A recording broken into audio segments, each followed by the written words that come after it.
Historia ina namna ya kuwakumbuka malejendari wake, na katika historia ya Jamhuri ya Kenya hatowahi kosa kutajwa mwanamke shupavu, mwanamke gangari, sasa akiwa ni ana miaka 90 samani, Mama Ngina Kenyatta, aliyekuwa mama taifa wa kwanza wa Jamhuri ya Kenya.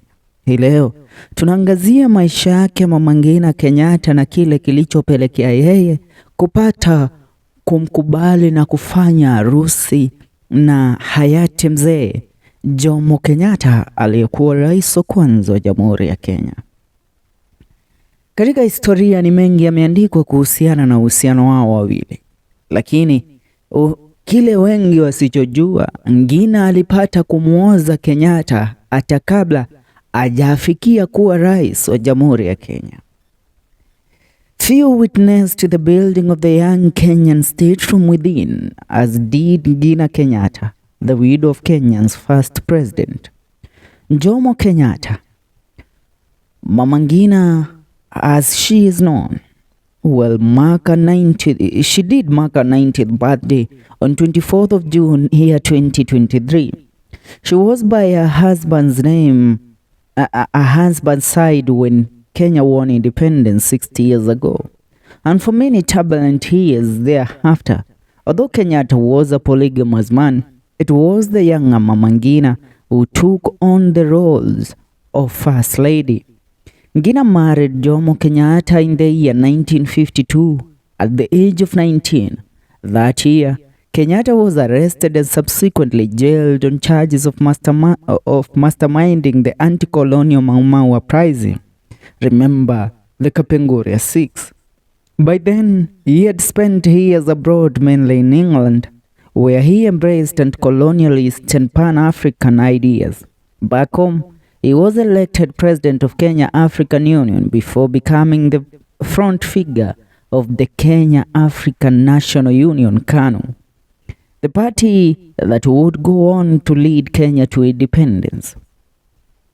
Kenyatta's marriage to Ngina Kenyatta was his fourth. He had married Grace Wahu in 1920, Edna Clark in 1942, and Grace Wanjiku in 1946.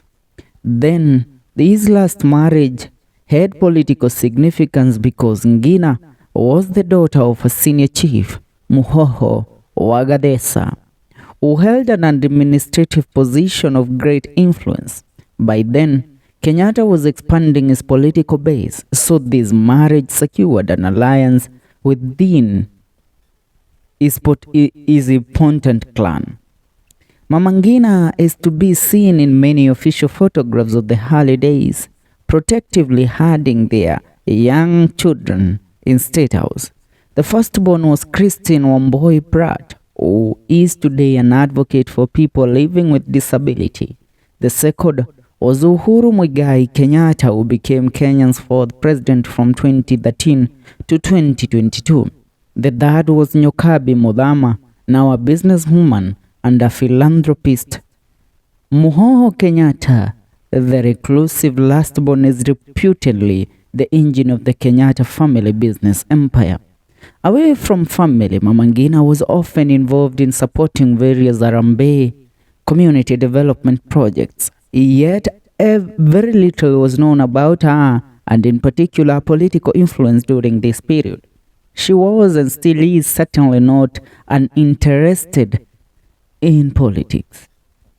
Though not a frequent public political speaker, she has spoken out in defense of her family. In 2022, she publicly campaigned for Uhuru Kenyatta's preferred presidential candidate, Raila Odinga. She also sought to associate herself with the Mau Mau independence struggle in an apparent attempt to counter popular sentiment against the Kenyattas among the Kikuyu people. Now, the way she handled the news of Kenyatta's death on 21st August 1978 suggests she was preparing a political survival.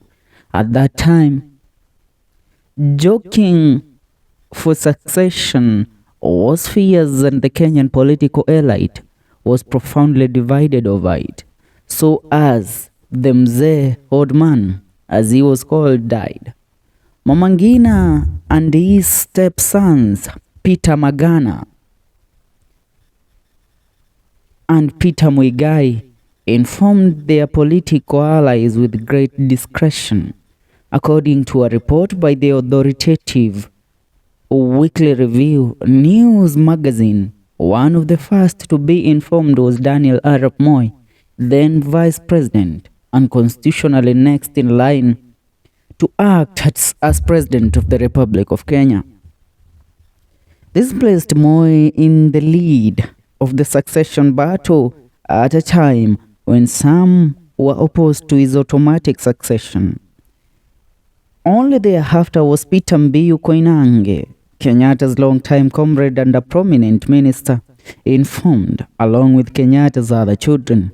Mama Ngina took a low profile after the succession. She was inheriting a huge business empire which continued to expand. Today, the holdings include land as well as shares in companies in banking, real estate, hospitality, mining, insurance, airlines, education, energy, dairy farming, transport, and telecommunication.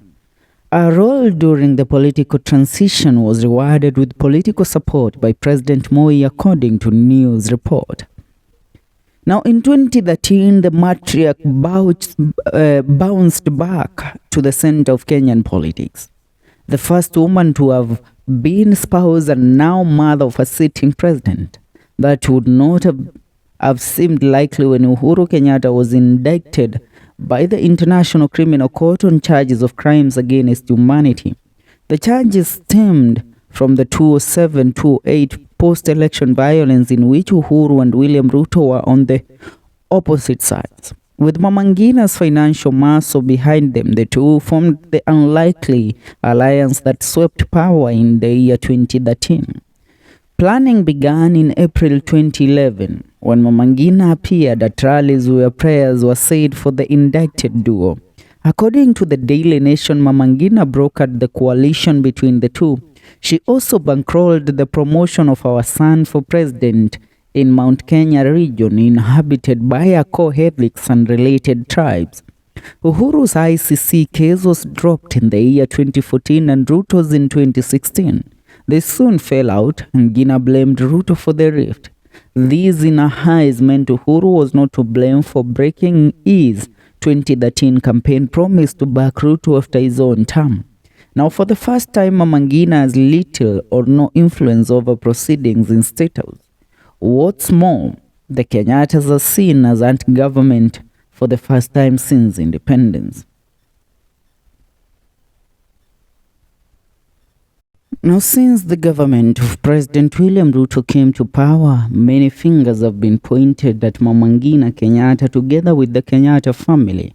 And when it comes to the Mau Mau and Easy legacy, Mama Ngina Kenyatta has recently been blamed for the suffering of the Mau Mau veterans.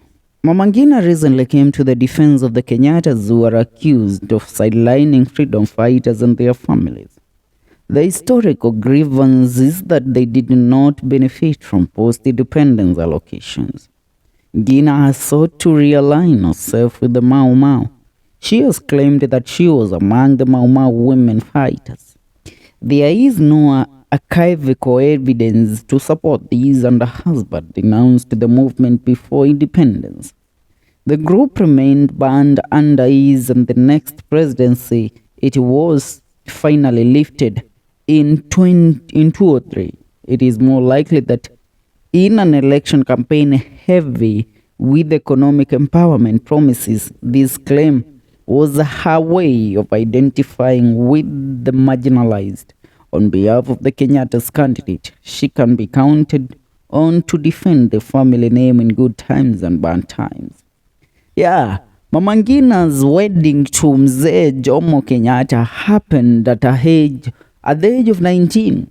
Just a small, beautiful girl from the village, born of Sim Mohoho Agadesha. And she decided to get married to this man. Remember, Kenyatta was an influential name in the Kikuyu community back then because he was masterminding the revolution of the people of Kenya and to the revolution against the colonial government back then. So, there are those women that love people that risk their lives. And I bet Mama Ngina was one of them. She was a woman that saw the future in Kenyatta and took the chance on him. And she has survived right now 90 years, enjoying the wealth of the Kenyatta family. She is the mason power behind the Kenyatta family empire. For now, make sure you subscribe to this channel. See you in the next video.